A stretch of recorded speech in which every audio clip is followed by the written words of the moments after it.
Hi, it's December 17th, 2022, and I wanted to finish this page before I eat some rice. Then I have classes to teach after that. I think I can get this done pretty quickly.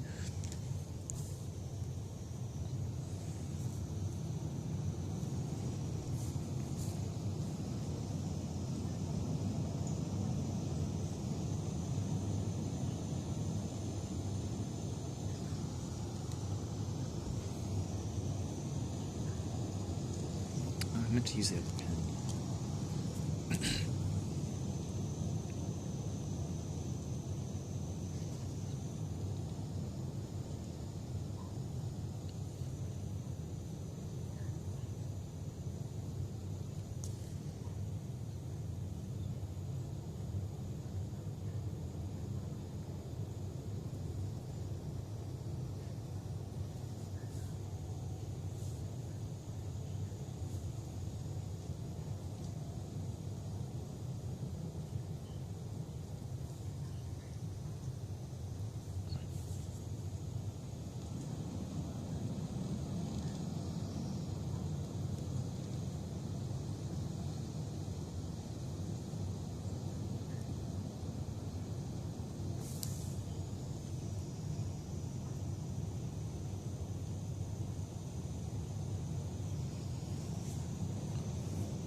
So I'm listening to music on my iPod. I hear Petulant by Shriekback right now.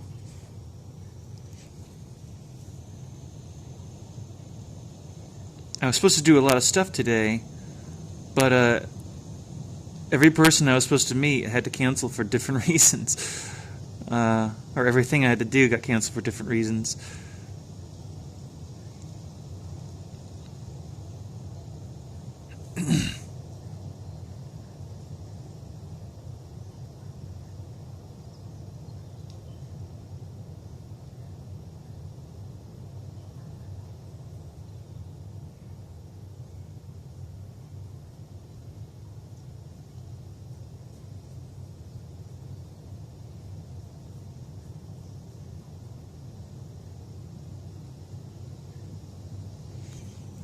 Here, I Am One by the Smashing Pumpkins.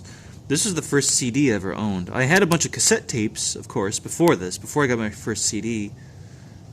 But Gish by Smashing Pumpkins was the first CD I ever owned. The first cassette tape that wasn't something that I would use to record radio stuff. The first cassette album I had was Purple by the Stone Temple Pilots. It was look, what's the album called? Secret Samadhi by Live, and then Villains by the Verve Pipe, and then In Utero by Nirvana. And then Nevermind by Nirvana. This is back in like 1997. Those two Nirvana albums, I got the first one in September, and then I got Nevermind in October, and I had literally no internet access. So I had no idea like how many albums Nirvana had. I had to rely on just going to the store and seeing what was there to even learn if an album existed at all.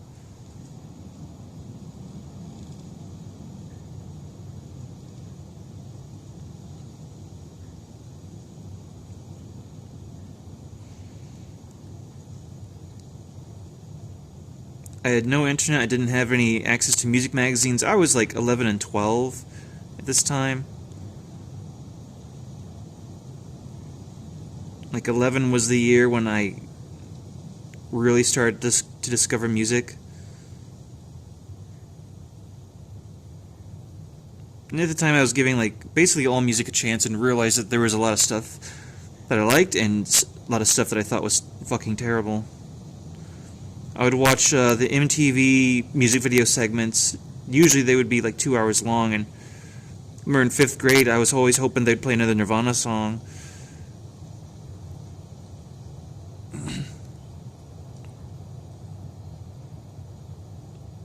And the music video thing that there's 2 hours in the afternoon, like after I get home from school, they would play everything. There'd be alternative rock, grunge, industrial metal. I could hear something like Tourniquet by Marilyn Manson, and then some like Puff Daddy thing right after that. And I realized that I didn't like any of the rap.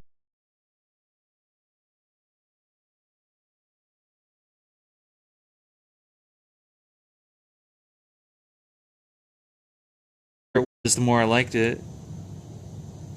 Not always, but it seemed to be how it worked. Or by weird, I mean like more bizarre, aggressive, challenging.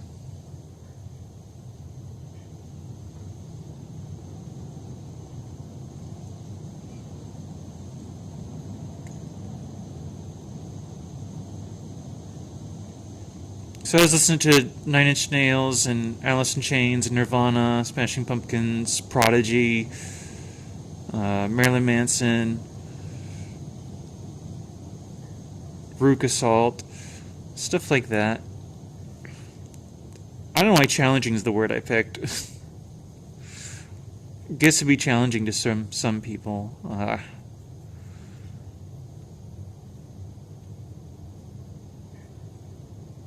If you don't like any aggression at all in music, then I guess those things would be challenging.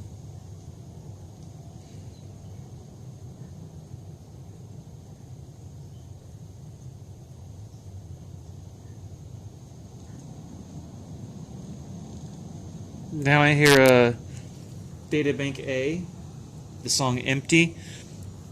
I discovered this much later in my life.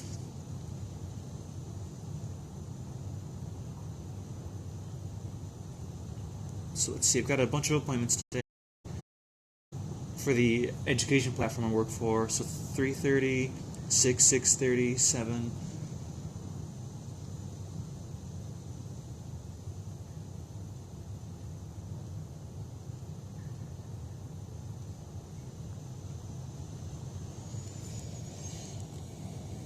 I had a trial class today with a kid who looked upset, and fortunately the mom logged out right away. He kept smacking the camera, which was like odd, and it's like, oh, I couldn't be around a kid like that. Uh, so I was happy that the mom like took him out. So I just sat there for 25 minutes, worked on the page before this one that is unfinished, and got paid to do that.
So I've been trying to find cool sketchbooks. I don't know why I said the word cool. Reliable ones, good ones, sturdy ones, like Canson brand. I've looked all over Phnom Penh, and Phnom Penh is basically the most likely place you're going to find anything. uh, couldn't find them anywhere around here. So in Bangkok, I looked for the same kind of book. Didn't find anything, or even an equivalent. Like, for some reason, like, the closest I could find was just, like, smaller. It's weird. Like, the pages are smaller, but, like, it had everything else. And I decided at the time this might be the closest thing I could find to the kind of book I want. So I just got...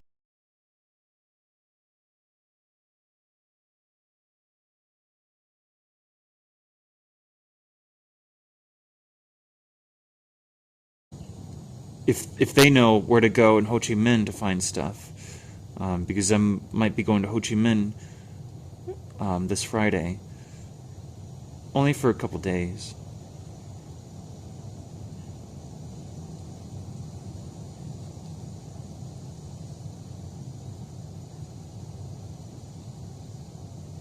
May I hear something by the Cult from the Love album? What is this? Nirvana by the Cult.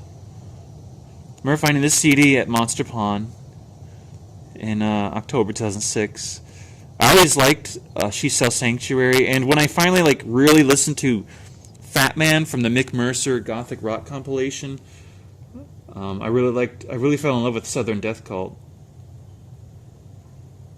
And right after that, I realized, oh shit, like, this band is the Cult also? Like, this is Ian Astbury? Oh. She Sells Sanctuary. Oh, okay.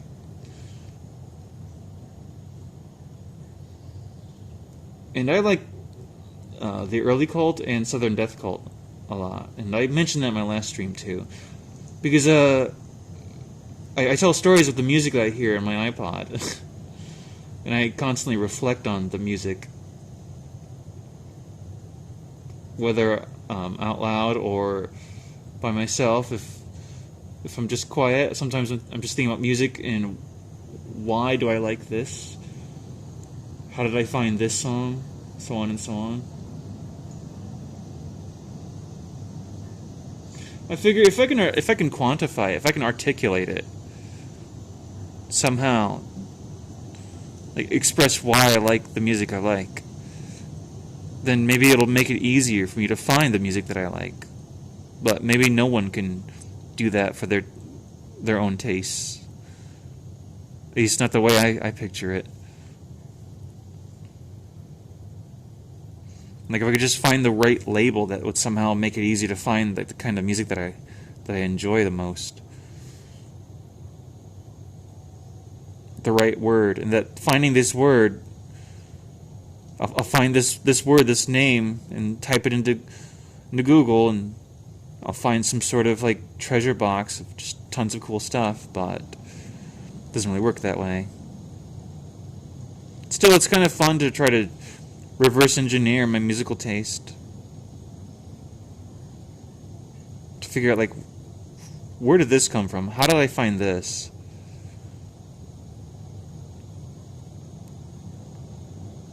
Like metal, for example. My introduction to metal was, I think, White Zombie. It was definitely more, like, I definitely heard More Human Than Human a lot on the radio when I was a kid. And I really liked that song. I still like that song. I remember seeing it in the trailer for Broken Arrow, that mediocre film with John Travolta and Christian Slater.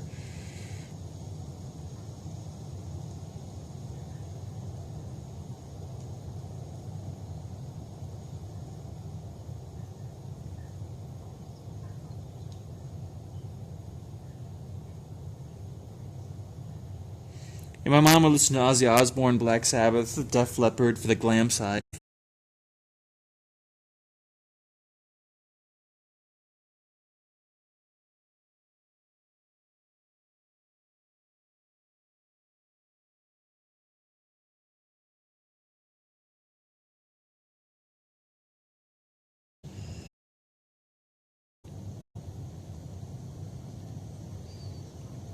I think it was a tape that she made herself. Like she borrowed someone else's copy and then made her own copy on a cassette tape.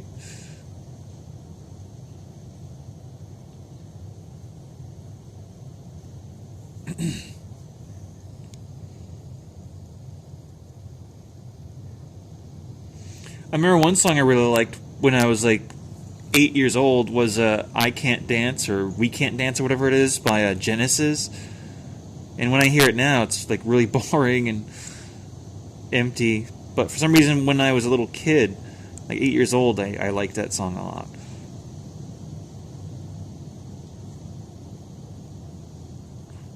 But then I got a Super Nintendo and a Sega Genesis a little bit after that, and those became my. That was basically.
I think the heaviest grunge band I've ever heard though was Willard.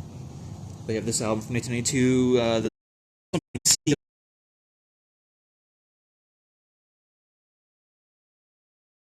I forget the full name of it, but I really like their song 15. It's pretty fucking cool. That's like the most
shit. So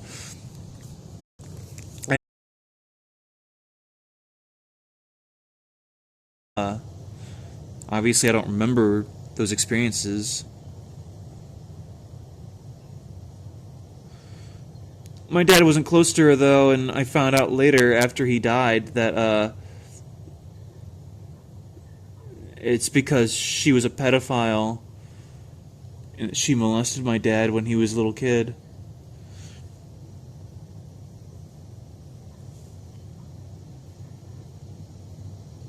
Which is pretty fucked up. And that was his sisters were telling me that. Or they told my brother that, and then my brother told me. To be more specific. This was 10 years ago when I found out. I had to think about it for a little bit.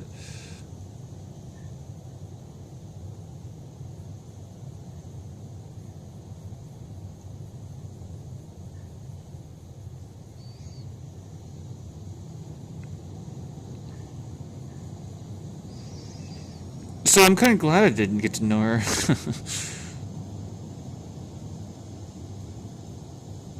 She died in 2006, I think. I think around December 2006.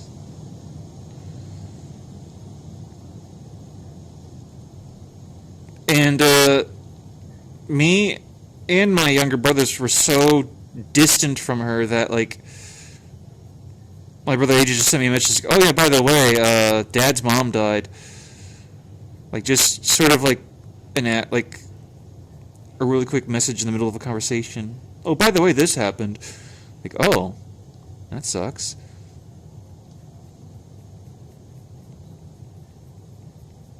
And they just had the funeral, like, right away.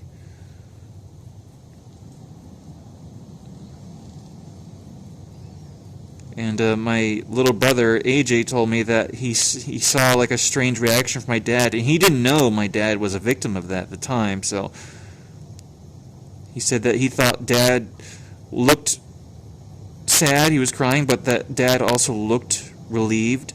It was both things at the same time.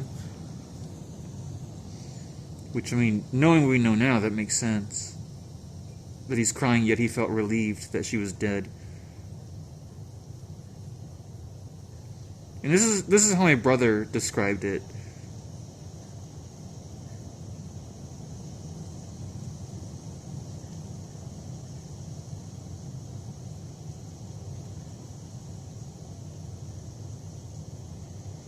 I took one picture though when I was at her house. The only time I was ever in her house back in December, back in Christmas of 2000. It was just me, my younger brother AJ, my dad, and his brother Marty.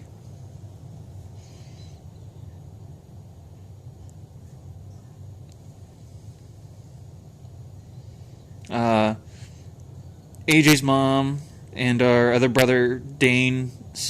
Dane stayed at home. We only visited my dad's mom for like, I don't know, an hour. And AJ and I mostly stayed in the living room and just like made fun of stuff on TV.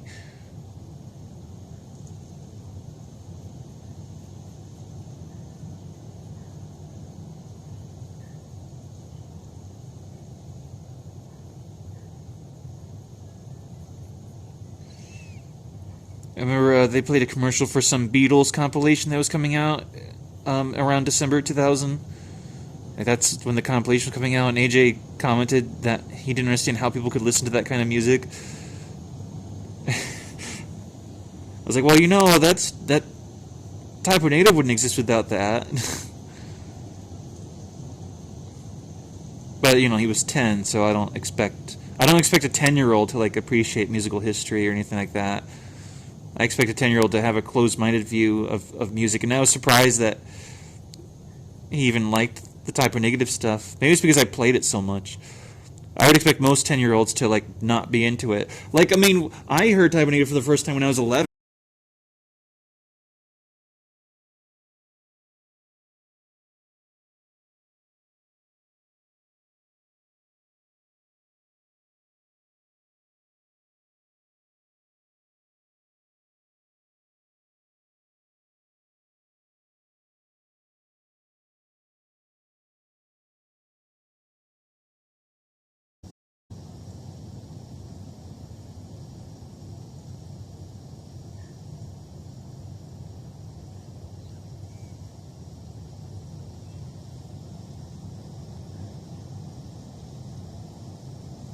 I wish I could have seen Type Negative perform during the October Rust tour. I saw them when Life is Killing Me came out. Life is Killing Me came out on June 17th of 2003. I got it that morning from Ross Chicago Records in Kankakee, Illinois. My brother AJ was there with me. I was pretty excited. I took the CD home and I was kind of disappointed. It didn't have as much of an identity as like World Coming Down or October Rust or Slow Deep and Hard or Bloody Kisses. It was kind of lacking that, which really surprised me. And that's what I always liked about Type 180 was that, well, one of the things I liked about them was that all their albums have like a very unique identity, yet it's still their style. Now, there are good songs on Life is Killing Me, of course. Anesthesia, I Don't Want to Be Me, The Dream is Dead. Although I like the version of The Dream is Dead that is on, that was like the unfinished master. They released it on the Roadrunner Records website back in April of 2003, like late April, for free. And in the middle of the MP3, you hear this guy say, "The new album, Type O Negative, coming, blah blah blah," like in the middle of the song, which kind of takes you out of the atmosphere of it. But it's still a good song, and I like that version more than the finished version of the album.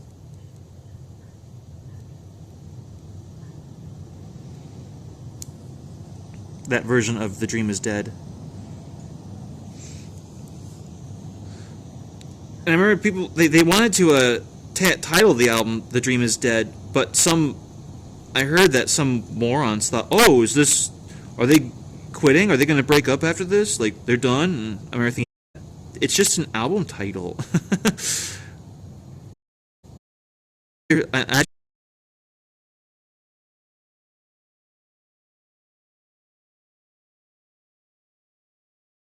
this name, does it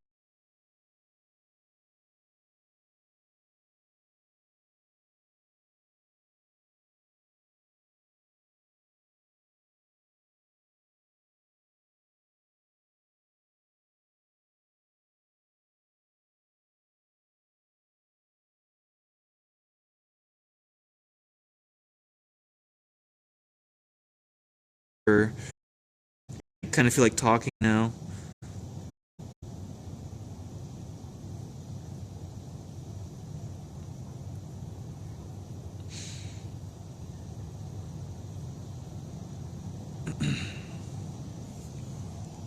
So before this, I heard "Sing It Again" by Beck, and now I hear "See It Goes" by The Lucy Show, which is a kind of like a post-punk band from the mid-'80s.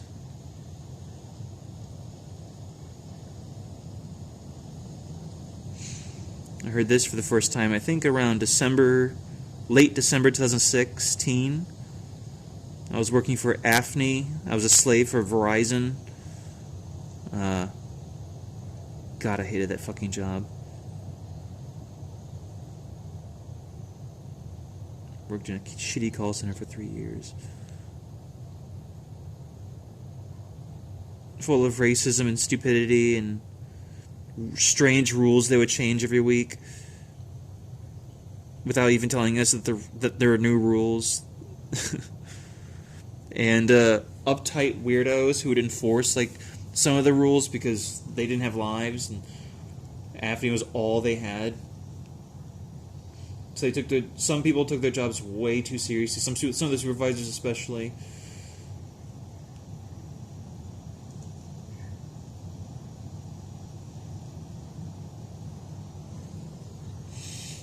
Okay, I'm gonna fill up the stripe on Amber Midthumper's face over here.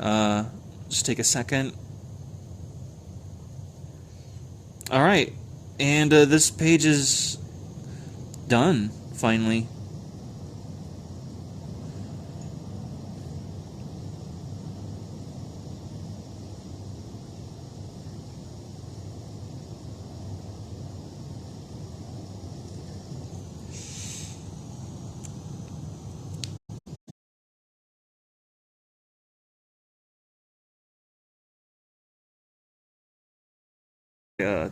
Stone Temple Pilots. I think this song was originally recorded for the Crow.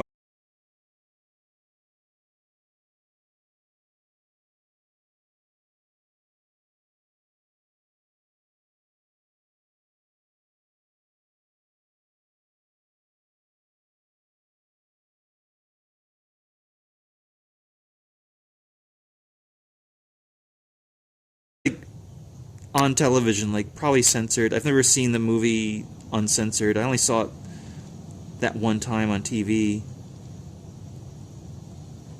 But I remember hearing Big Empty in the background in some scene and thinking, "Oh, it's this song. I know this band. That's cool." because the Purple album by Stone Temple Pilots was my first favorite album in my entire life.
So that was cool.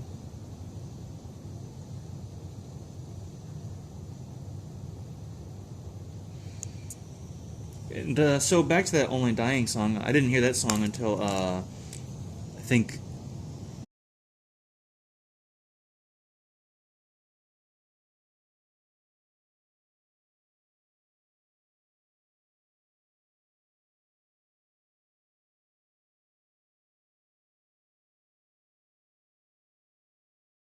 uh, Simon Says by Drain,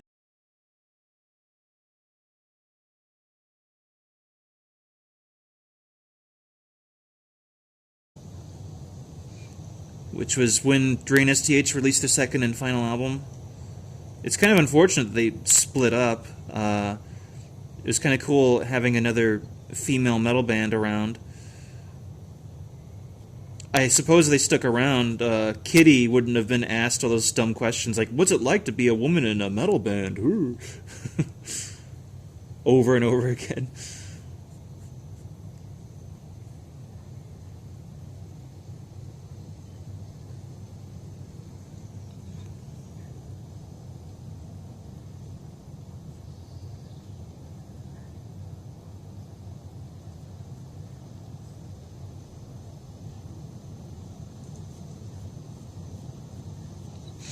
I think Drain STH is just okay. Like, I think they are, like, a little bit mediocre, but, like, they do have some good songs. Like, Enter My Mind.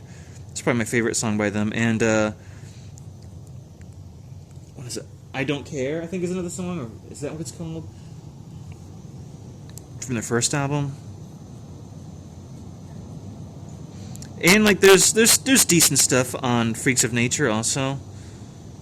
Like, Bubble.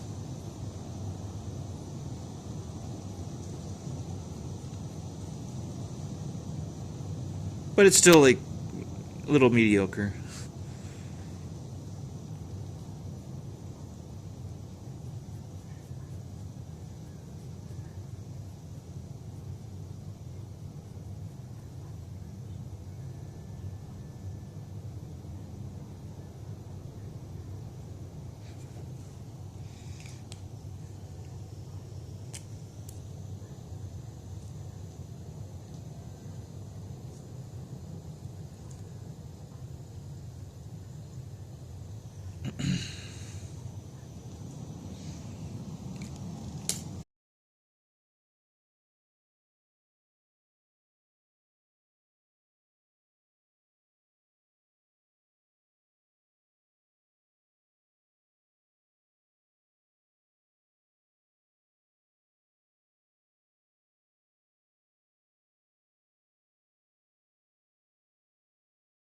This one's a reference to the company I work for.